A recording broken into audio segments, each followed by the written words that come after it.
Right at 7:30. We made it. Made it on time.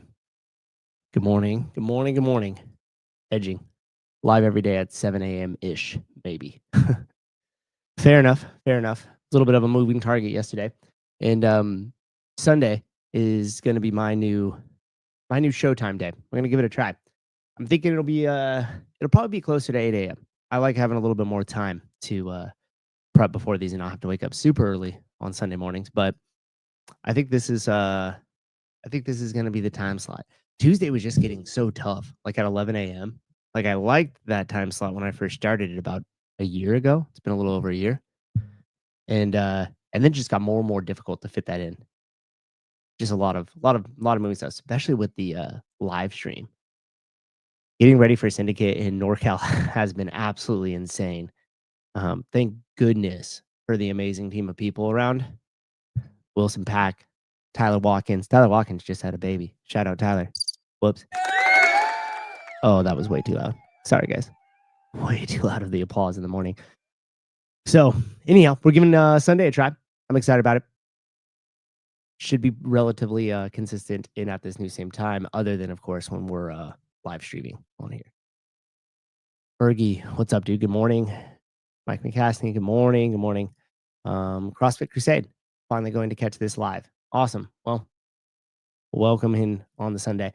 All right, so we got a couple of things that we're going to be talking about. This week has been absolutely nuts in my personal life and in the CrossFit world as well. Actually, it's just been bad luck with cars. Not really nuts in the personal life. This week has not been a good week for me in motor vehicles.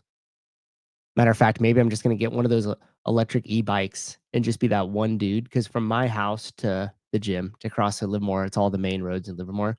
So if I started taking one of those e-bikes and stuff like that around, I quickly would just become the person that everybody knew on the e-bike. I don't know. I don't know if my ego could handle that. Although I'm probably the person they already know in the broke down Honda Civic. So whatever. Rambler, sorry about the Honda. How many miles on the engine? Not a ton for the Honda. It's only about 200, just about 200,000. So yeah. Ken Talap, Souza has time for a personal life. Oh, the book at the end will be crazy. Jonathan, what's up, dude? I don't know how I feel about my finance show being on Sunday. Yeah, a little blasphemy there, huh? Lori, what's up? I've got cards with codes I have to fix today, but luckily I can do it myself. Oh, that's cool. Greg rode his bike. Good point, Marco. You know what? You just shifted my whole perspective. Maybe that's all I needed. Show's over. Marco solved all my problems. Actually, that's a great point. Okay, so have you guys? We'll get into some of these topics that you see there on the side. We got the L1 ad. I don't know if you guys have saw. Allegedly, they're pulled down now. I haven't seen them. I was hoping to be able to play all different versions of them. I know that people have probably screen recorded or saved them, but I really thought that they would still be up. Here's the one I made.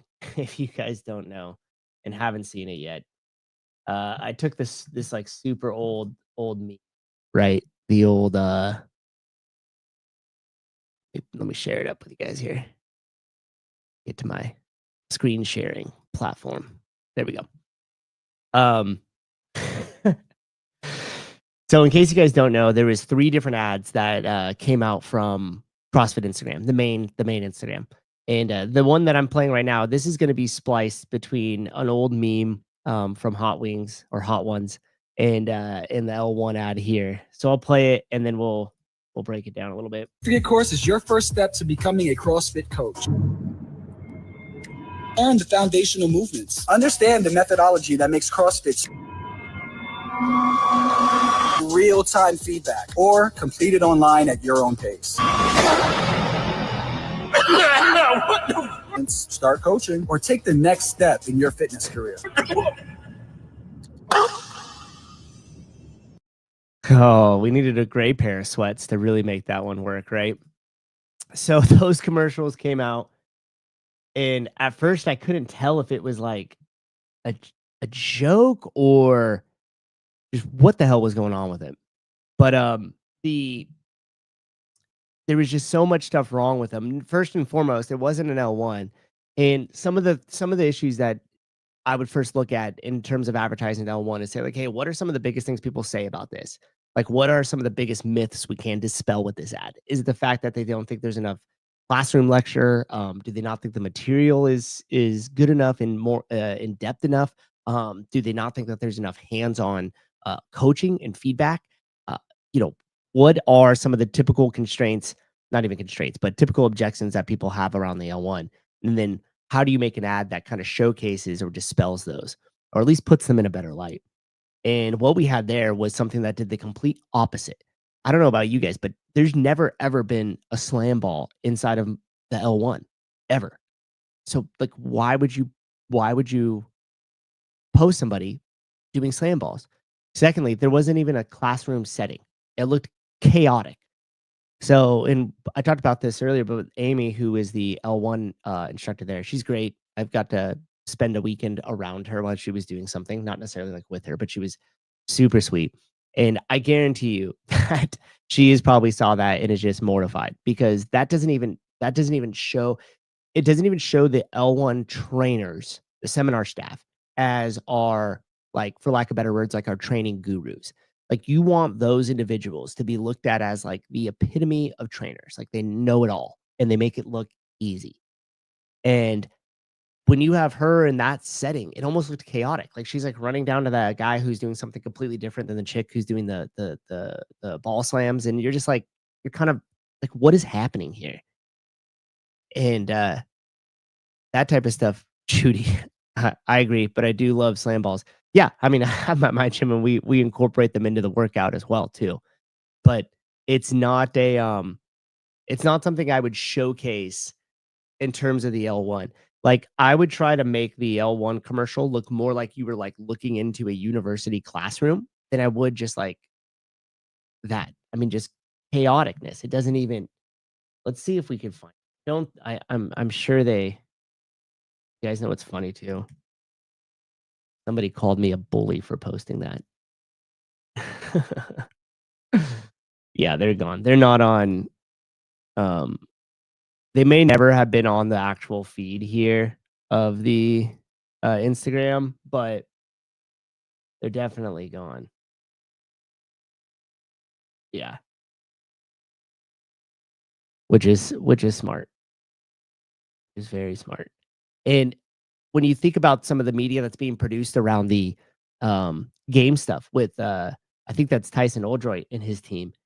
That it really brings you back to that old school feel, right? Like, you see Colton just training in there. They're utilizing a lot of the, um, just the coolness of Colton. They don't need to put a lot of flair on it. Hold on, let me close down some of the window tabs here. Man, I really wish I had the full commercial for you guys. I'm bummed. We'll analyze it, the one from mine.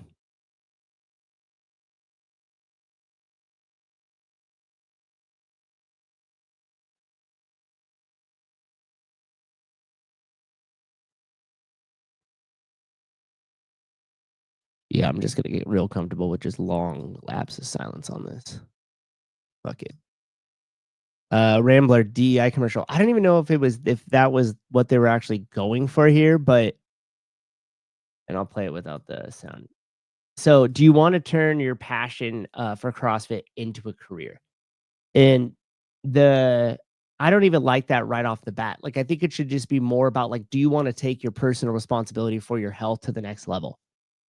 Like, it should be way more about targeting towards um understanding that once you have the tools that are provided in the L1, that you will have the training protocol that'll keep you healthy. Like, that should just be it, and it should be all around it. Grey Glassman, are you still sunking Trump's wiener? No, I don't think I do that as much. Now that Trump's in power too, he's become like the person who I not the enemy, but you gotta watch him. You gotta watch him as soon as people get in power. Um So then it has like learn the foundational movements, understand the methodology, like all of those things to me, it's unless somebody already knows, like they're obviously appealing to people that do CrossFit. And it was just like, man, why the fuck would you put dollars behind this to appeal to people that already did CrossFit? I don't know. I don't know. We'll beat it. Thanks. Caleb, maybe good idea. Oh, to have on the back end? I can't afford any other people. I can't afford any other people on the back end. It just is what it is. You guys just fucking deal with it. I deal with it. Imagine being the guy on the show trying to come up with shit, right? Imagine that. Um, okay. I am caught up. Sure. What is Okay, this was hilarious. That clip for this one. Oh man.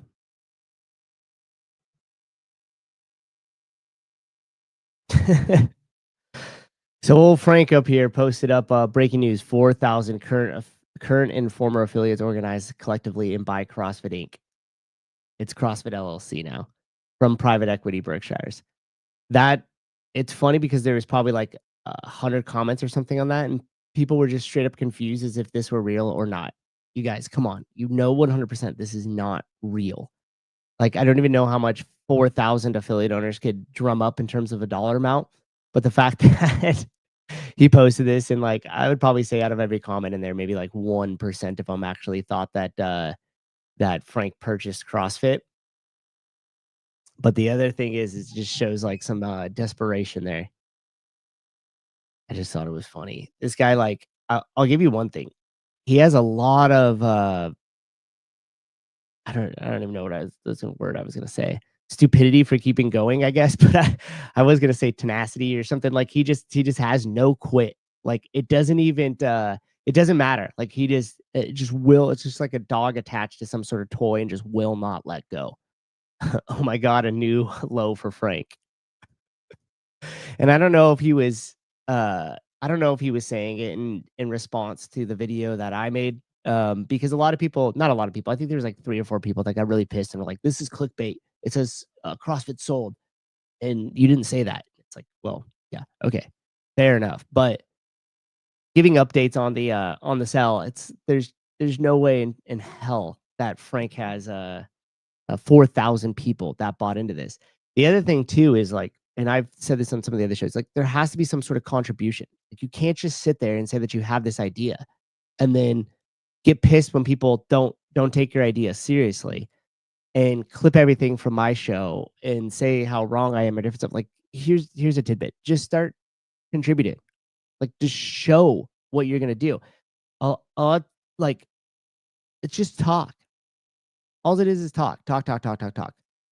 And at some point, you have to put your money where your mouth is, so at least people have confidence in what the hell they're buying into. I think about it with some of the stuff that we do on here, and it's like I don't I don't say stuff that we're not producing. Why? You're not bringing any value to the ecosystem. I think first you need to bring some sort of value to the ecosystem. You need to provide and contribute to the people. And then after that, you could start to position yourself as like leading it in some sort of fashion. But just doing stuff in your bathroom and coming up with ideas that, you know, you haven't taken the time to fully flush out into 1,000 different small videos and like made some more reels out of it and tried to like make it look more professional. Like you just attack my my ideas in particular, just normally because I poke at you a little bit. I enjoy it. But it just like contribute something to build confidence of the people. And then once you do that, you'll have their attention. Once you have their attention, you could try to lead. You can't just start with some idea. Edging, all is fair in love, war, clicks, and views. 100%. 100%. There was 2 articles. Bob, 4,000, that would be a hell of a board of directors meeting. I mean, that's some of the same stuff that I've been talking about. It's like once all that money goes into the pool and you got 4,000 people or something like that in it, it's like how in the world are you going to make any decisions? And then instead of saying, well, it's all written up in the agreement, it's like nobody has time to read that. You need to articulate exactly what is going to happen 1,000 different ways. Just like I've been teaching Olympic weightlifting for 12 years, snatch and clean and jerk. And if you guys that coach out there know this, like you could have the same person that you've been teaching something for multiple years. And once you keep changing your message, you keep changing your cues, you keep changing your visuals, you keep trying to present it in a way that's going to make sense to them to when it clicks. And that way they're able to go, oh shit, I see it. And now I'm going to apply it. And if you don't have all those tools in the toolbox to be able to cue and approach differently and keep attacking the same message from multiple different angles until your audience clearly understands it, like you're never going to get buy-in. And then you can't just get pissed off that nobody understands it because it's not our fault, which is going to bring me to Will Morad. It's another clip that is, I mean, everybody's really obsessed with like the whole, are you guys going to be a competitor to CrossFit? Are you not? And here's the thing, when we go back to the conversation I just had with Frank about, hey, first you have to kind of lead, you have to contribute. And then once you start to have evidence of what you're capable of doing, not just words, but actions, then you need to start articulating exactly your vision so people could buy in or not buy in. And so where the WFP at, the way that I see it standing is like, okay, so they've put together some actions, they've paid their athletes or their people, and then they have their first event. So after your first event there, you have to start articulating everything in a way that's going to get people behind you. So we've already proven that you could do it. You did the first one. There's relatively good stuff that came out of that event in terms of the athletes, in terms of the spectators that watched it. You know, there's a couple of complaints that come through, but you're never ever going to have an event where everybody's happy. That's just impossible. But now that you've had the first event, and now that the cat's out of the bag, so to speak, in terms of your guys' intentions, the best thing to do is just to start. You could not mention CrossFit or just say, hey, I know people understand that we're a competitor, but, and then just start really explaining your vision and selling your vision. So that way more and more people are just ignoring the question and getting behind what you do. And instead we kind of get the word salad here. Do you feel like CrossFit in itself is a competitor to WFP? Also, growth mindset too. Stop with the fucking music behind your shit. God, I hate when people do that unnecessarily. Or do you feel it's two separate things, or is it two things that can absolutely coexist, but there's no competitiveness there? The immediate shifting in his seat, the kind of the lean forward, and then the right at the beginning already tells you that this is going to be an uncomfortable question, and he feels a little uncomfortable. The thing is, though, is you have to get very comfortable with this question, because this is all anybody's going to talk about. When you use terms like this community or this things, like you first have to ask, like, where did that community come from? You guys just basically paid a bunch of Instagram influencers to promote, to be the distribution of the message here. And it's okay. Just lean into the vision. Don't be afraid to say it, because otherwise it just starts looking weak and it looks like you're hiding something. Well, how do you feel with regards to that? I'm just staying in my own lane and delivering on what our vision is. Yeah. And I think the whole team would ditto that. Like, we have too much going on right now to worry about what other people are doing or saying in the media or other businesses. But the problem is that you're not doing anything about that. You could disagree with them, but then when you say we have so much going on about our vision, like that's when you start just leaning into like all the exciting stuff that you guys have going on. You don't hang out here and start saying, oh, you know what the media is going to say. And you know who the media it is. It's us. And it's like, just talk about it as if it's just normal. Like, don't try to politic it, dude. I don't even know, that's not even a word, politic it. But don't try to do that. It's like, hey, look, I hear you guys hearing a lot of the noise out there and different things like that. And then just continuously move towards your vision.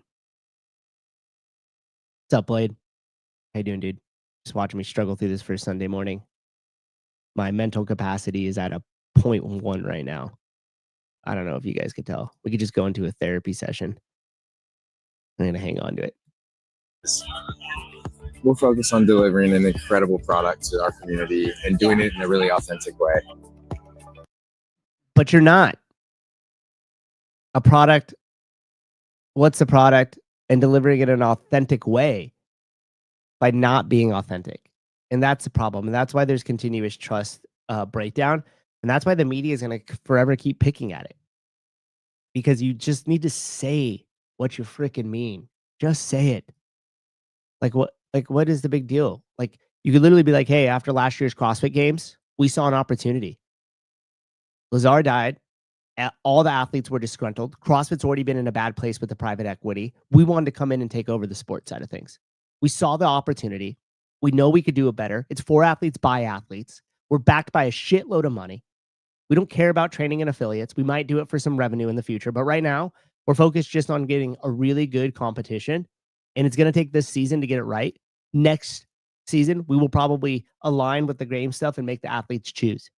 But this season, we're going to roll out the red carpet for them and make them feel really special about it and question, is it worth the title of fittest on earth, or are they just going to come with us because we're going here and blah, blah, blah. I felt like I probably just did that better. I don't know. Whatever. Feeling some type of way. Oh, man. Is the product the community now? Here's the thing. The product has always been the community, because without a community to sell stuff to, like, there's no money in the ecosystem. And I've watched a couple of the videos from that. And I was reading through some of the comments on the YouTube, and there are people that are like, oh, athletes just want to get paid. It's like, I get that. But like, who pays the athletes? The entity should. CrossFit or WFP, then who pays them? Like, people don't really think all the way through. They feel that there's something that should be like right, or that they're deserving of something, and then that's where the conversation ends. Like, oh, they should get paid. I should get paid. By who? The government. Who pays the government? Well, I don't know. Don't you just have the money? I mean, that's the type of idiocy that we're dealing with here. It's like there's such a disconnect between you actually having to fucking do something that contributes to somebody else's life to where they find enough value in that thing that you're doing that they pay you for. It's like it doesn't just come out of thin air. And when it did, or when it does, like it did in 2020, you get fucking $16 to buy some eggs. How do people not fucking get that? Despise the free lunch. The free lunch always comes with string attached. There's never an issue. I mean, never an issue. There's never a scenario where something is given out to you for free because you just exist and you deserve it because you tried hard. Like, I wish that were the case. It's just not true. CrossFit changes the burpee standard every year, but y'all want WFP to give you how do you not see the difference between a burpee standard and a business model? Did you just really compare the two? Think about that. Think about what you just compared. You just said CrossFit Games changes its burpee standard, so it's okay that WFP doesn't tell us why the fuck they exist and why we should care? Exactly the type of person that just says, like, they just want to get paid and has no clue as to how to make that happen. Probably never you probably middle management at some corporate job and you never had to produce anything ever. If you're just a fucking employee and you sit around and make bad decisions about L1 and there's 5 middlemen and other people around you, like, it's hard to take your opinion seriously. If you work with your hands and turn something into something that creates value and then you sell it for money, like owning your own business where it's all on you and you got to turn that dime into $1 every single day, like, think more. Jeez, a burpee standard to a business model. Jesus. The athletes are doing it. That's enough to care. No one's forcing games athletes to do WFP. Holy shit.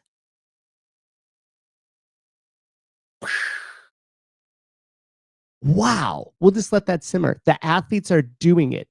That's enough to care. Oh, no one is forcing games athletes to do WFP. No one but dead presidents. Holy shit.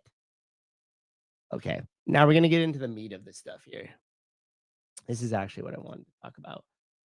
So there's a book that I finished up about a week ago called Sweet and Deadly. I've talked about before by Murray Carpenter. And it's about Coca-Cola's influence in the health and sciences, especially in the schools. And the interesting parallel that I want to bring up here is number one, they talked about Greg Glassman, they talked about CrossFit in that book.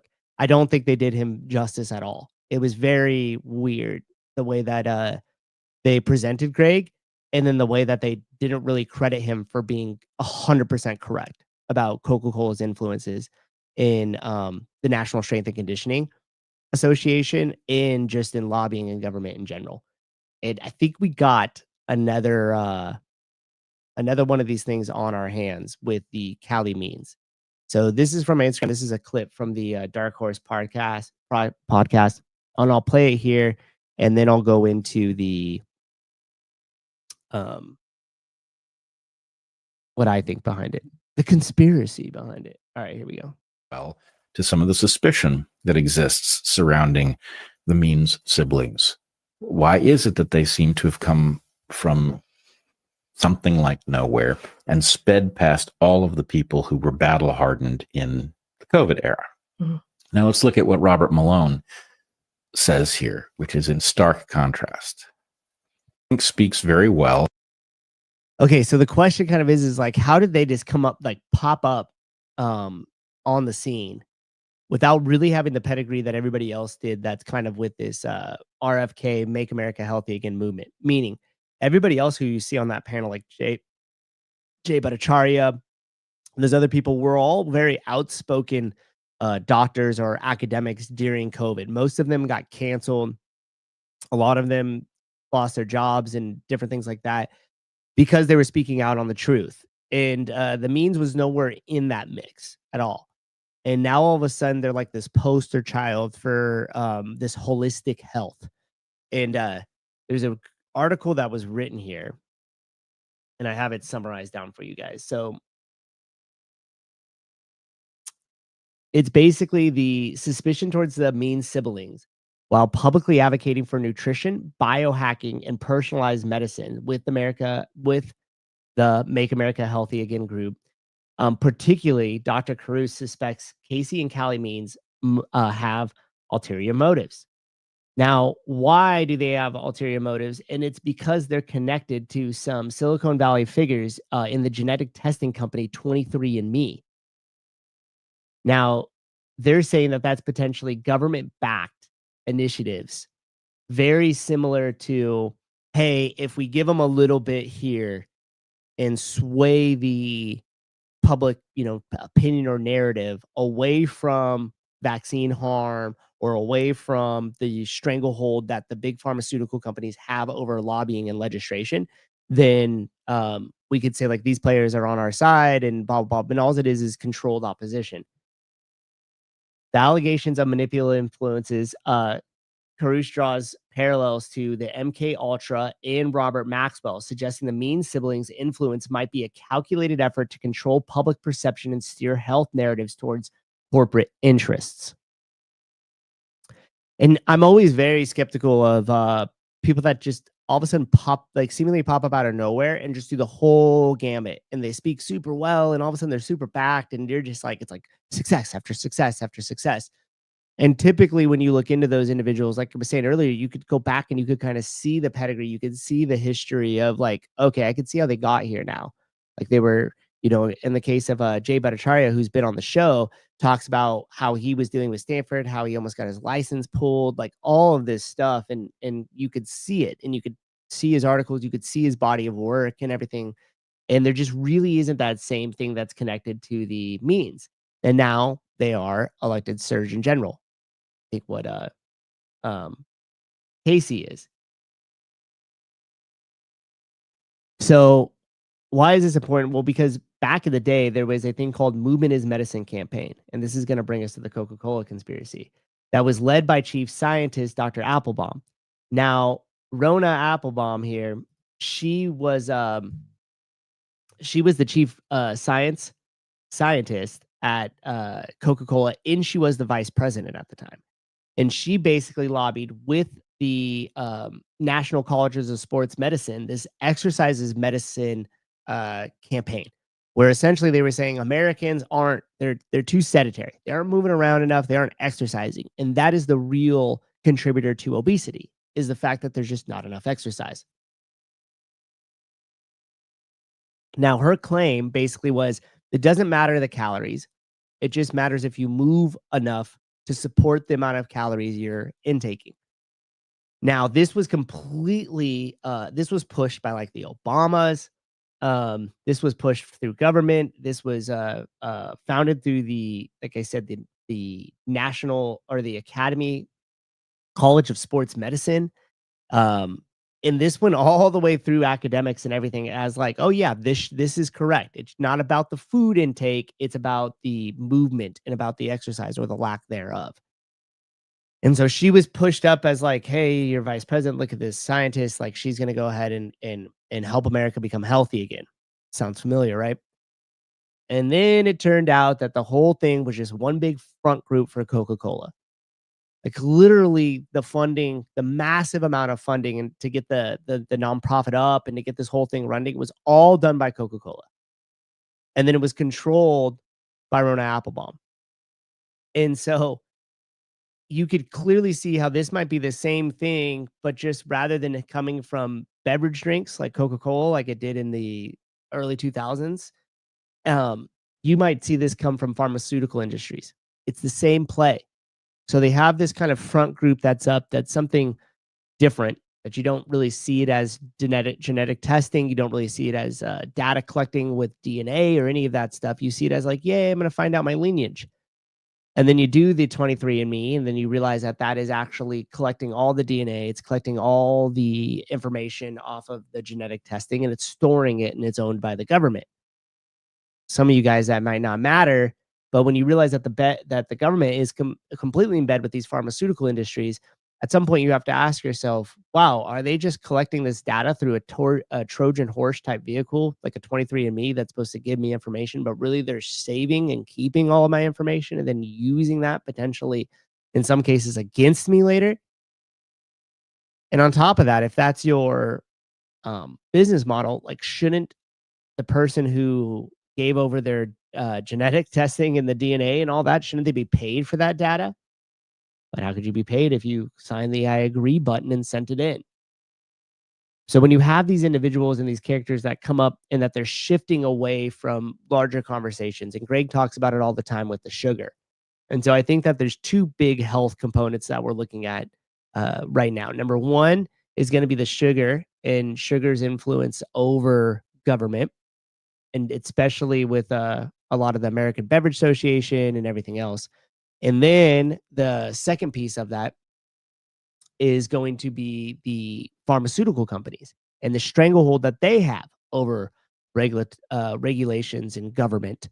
And this essentially not new product, but this new way of saying, hey, we're going to do a biohack and we're going to do this and we're going to have drugs that are going to help you with your obesity and blah, blah, blah, blah, blah, which just continues to put more and more dollars into the hands of the pharmaceutical industries, giving them more and more power and the ability to do more and more. Yeah, exactly. The original Steve Miller, and you pay them. That's the crazy part about it. So we pay them to get the 23andMe information, but then they use that against us. It's nuts.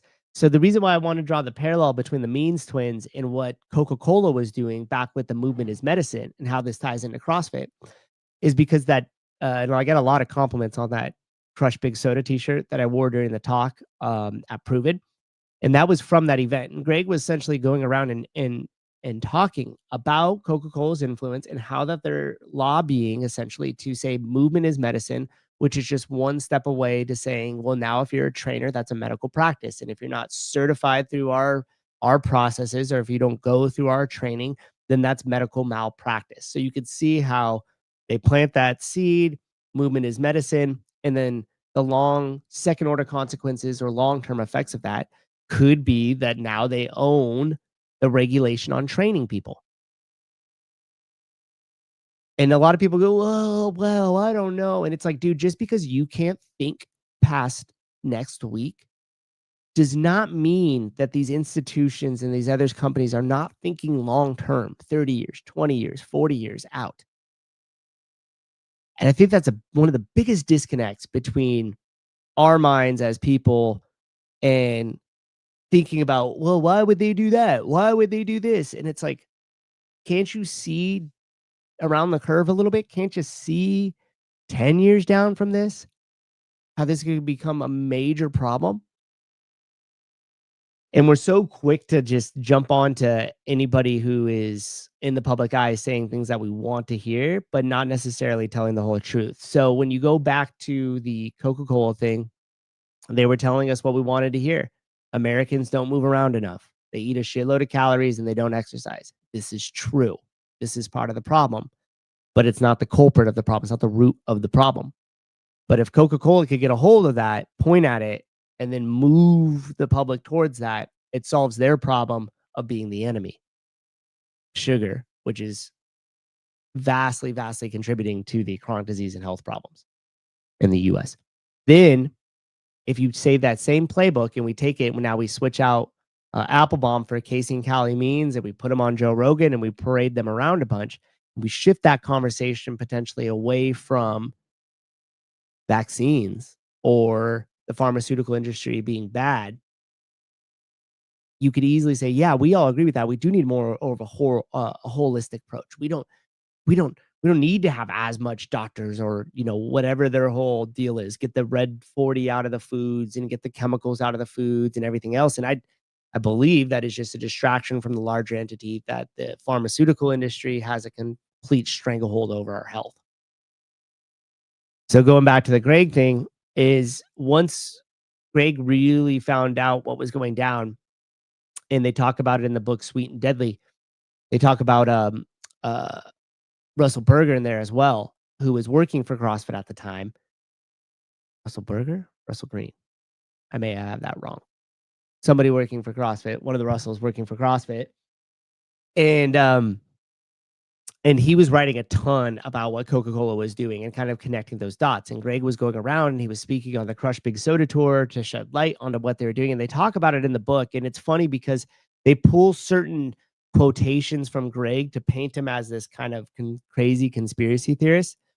And they do similar with Russell, but not as harsh.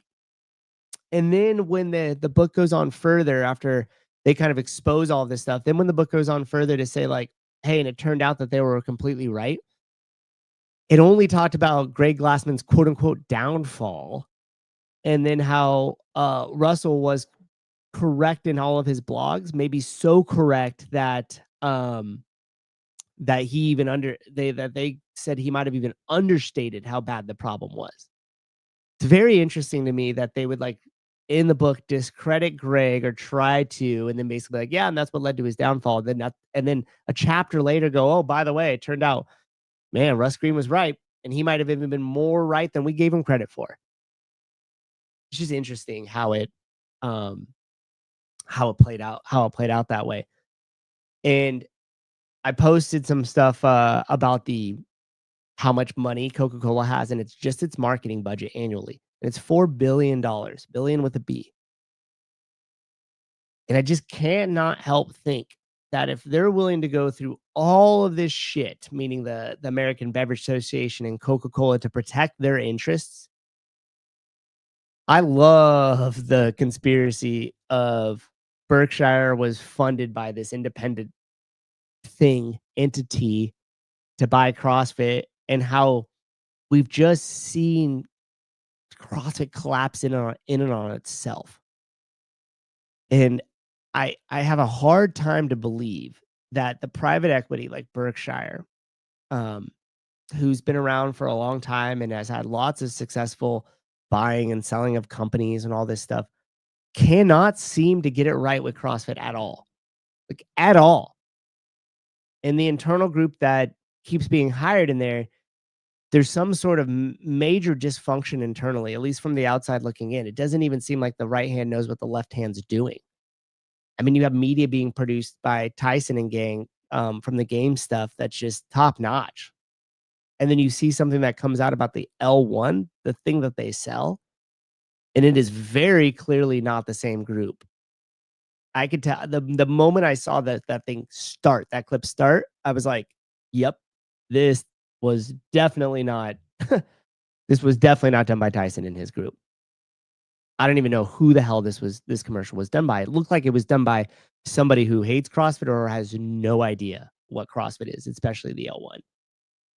So for me, it's hard to not let my mind drift to the fact that that might have been intentional. I mean, where else have you seen a private equity company buy a company like this and for 5 years just struggle with it? You've seen them buy companies, dismantle it, take it to bankruptcy, do different things like that to make sure that they are made whole or they get what they want out of the deal. But holy shit, this has just been one big struggle for them. Part of me just thinks it might be on purpose, especially when you have access. Now, this is kind of egotistical, but like, so I just gave that talk last week and about creating media and becoming an expert in health and fitness. We've talked about it extensively on this show. They have access to Tyson Oldroyd. They have access to any of us, really. And in fact, like, I've tried to give CrossFit the school platform.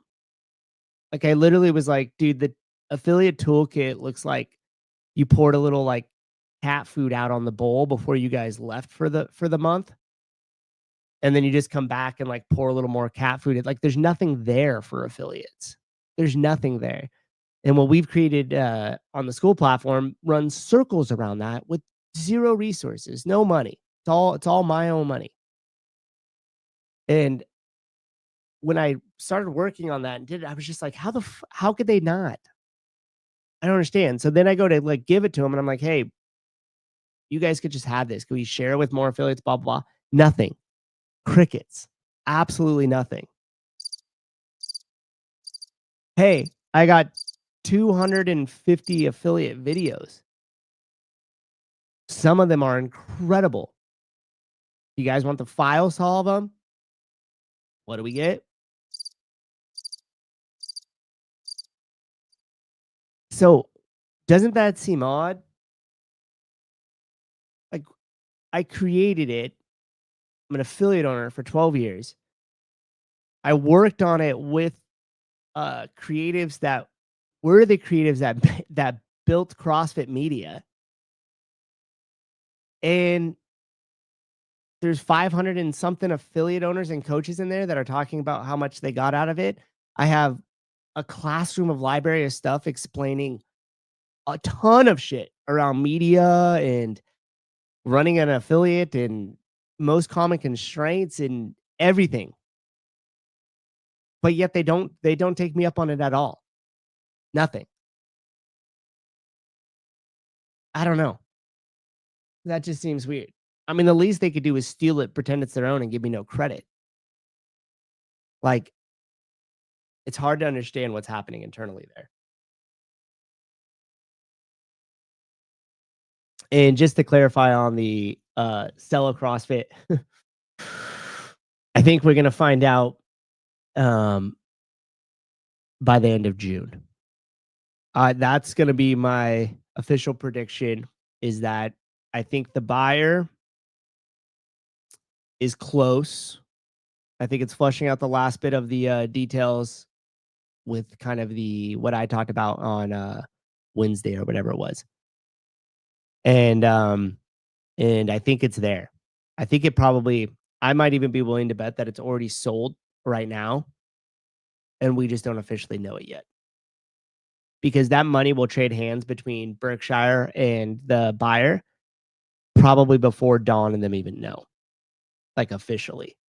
And then they'll have some sort of wind down game plan or something they'll implement. And then we'll slowly start to see what happens from that. Michael, why can't Greg buy it back? I don't think Greg wants it back. I honestly don't. I think he kind of made it clear, even with his involvement with Metfix. Like, he said it multiple times, and we've heard him say it, like, he just wants to be the Pope that comes out to the balcony and like waves. Like, that's it. So him buying it back and having to run a company again, I don't see that. I don't think Greg has any interest in that. And Bill and Katie, you know, it's fun. It's funny. I actually really tried to talk Bill into it with my very, very, very small influence. Just like a DM that went to the ether. And I get why they don't. Because as a fitness company, like how are they going to transition to affiliates and training, which really is the revenue for CrossFit? So like how do you transition from selling equipment and staying on top of certain trends and continuing to innovate in that space and then completely shift gears and say now we're going to provide for affiliates and now we're a training company and a potential, you know, sport company with the games, although arguably that would be a little bit easier for them to manage just because of the Rogue Invitational. So they can now, you know, I think they'd be very successful on the sports side of it. To be honest, I think they'd be very successful and regardless of what they did. That shows clearly. But do they want to take, like, you have to imagine now, like Rogue is this big battleship, right? That when they say, okay, we're going to go left and change completely directions, like you got to alert like 500 people. Everybody's got to get on there and like steer the ship. And then it slowly starts to make its turns. It's not a small speedboat like we are, where you could just shift directions and start to move all around. And it doesn't take a lot of resources to do that. A company that size, even the administrative part of it, to start to formulate like, okay, now we have our affiliate team. Now we have our training team. Now we have to manage the trainers. Like, that is a lot of resources to do that. And it completely moves away from their core business model. So it would be awesome if they did. But I don't think that's in the cards. They could do it with your help. Thanks. That's super kind of you to say. And I would be more than happy. I'd be hired in a heartbeat. It's funny too, because like outside of the work that I did with Metfix for a little bit, like I haven't had a job in 13 years, like as an employee. So I wonder what that would be like. I don't know if I could do that. I'd have to have a certain I'd have to have like a certain amount of autonomy and a certain ownership in it just to like really give myself to it. Oh, zoomed in way too fast. Pat Lang, Souza, in your opinion, how much of CrossFit should be nutrition related and how much fitness related? My gym is almost 0 nutrition, 100% fitness. Yeah, it takes a while. You have to have somebody who is dedicating to nutrition to be able to run that inside your gym. I personally think that it should be part of the conversation immediately. It is with a lot of the newer people that we bring in. We have like a really big nutrition challenge that we do over January. We have ongoing nutrition accountability. We talk about it a lot. We convince people. We encourage people to get scans when they first come in, you know, gives them their body fat percentage, skeletal muscle mass, that type of stuff. So yeah, we always keep nutrition in the conversation. It should definitely not be 0.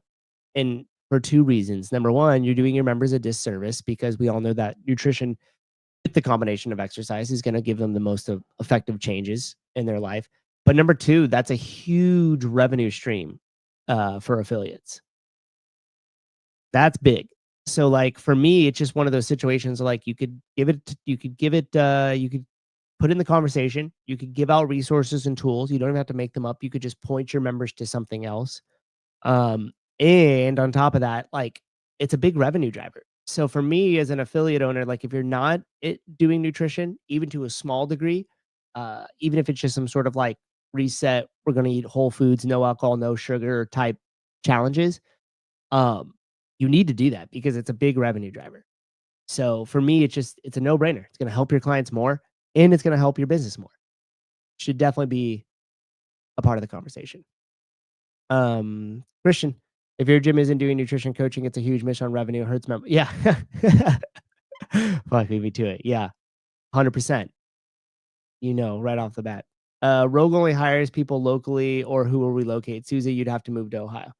Oof. I don't know if I'd move to Ohio. Maybe we'd put the affiliate training headquarters in California.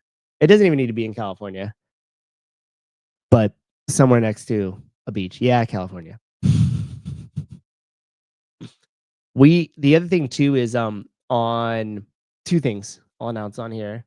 Well, 3 maybe. But on the 18th of June, we're going to be doing with Wodify a webinar on the school platform where we'll talk about the client journey the free stuff that we kind of give out as like lead magnets and the scripts and different things that we use in the automations. So why is this important?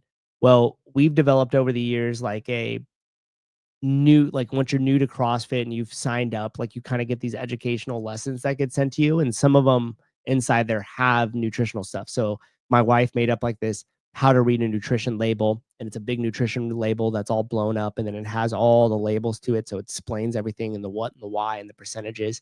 We have this like what effect alcohol has on your body PDF, so you could like read about it, which helps us educate people like, maybe now that I know this, I should drink a little less while I do CrossFit. We have like what are your macros and broken down into different categories, so you could actually like see visuals to it and read it.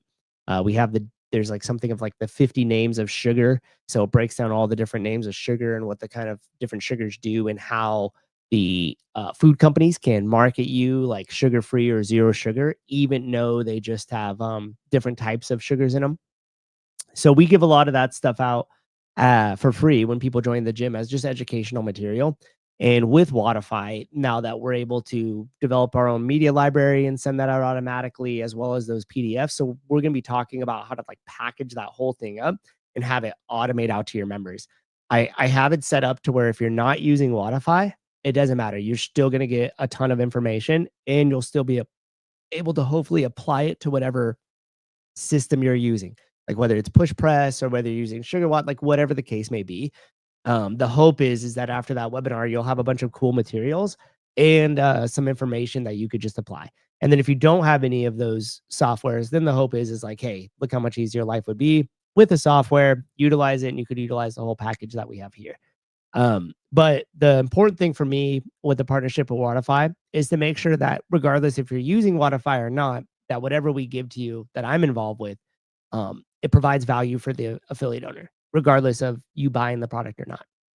So I can't promise you won't be sold something because it's presented by Wodify. So obviously there'll be an opportunity for you to buy Wodify, but I can tell you that even if you don't want to switch or you have something you're currently happy with, that you will still get a ton of resources out of it.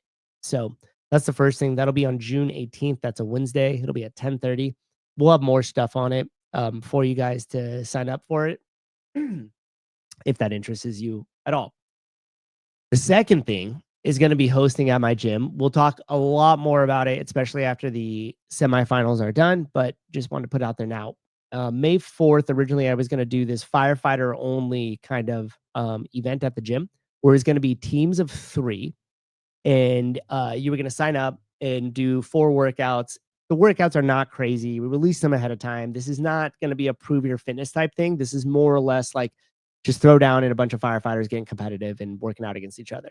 Well, nobody fucking signed up. We needed like 10 or 12 people to have a minimum, and we had like 6. So we got like half of that. So what we decided to do is rather than make it firefighter only, which got tough to sell because you can't really promote it like this, because if you don't live in the area and you're not a firefighter, like it's a very small percentage of people we're talking to.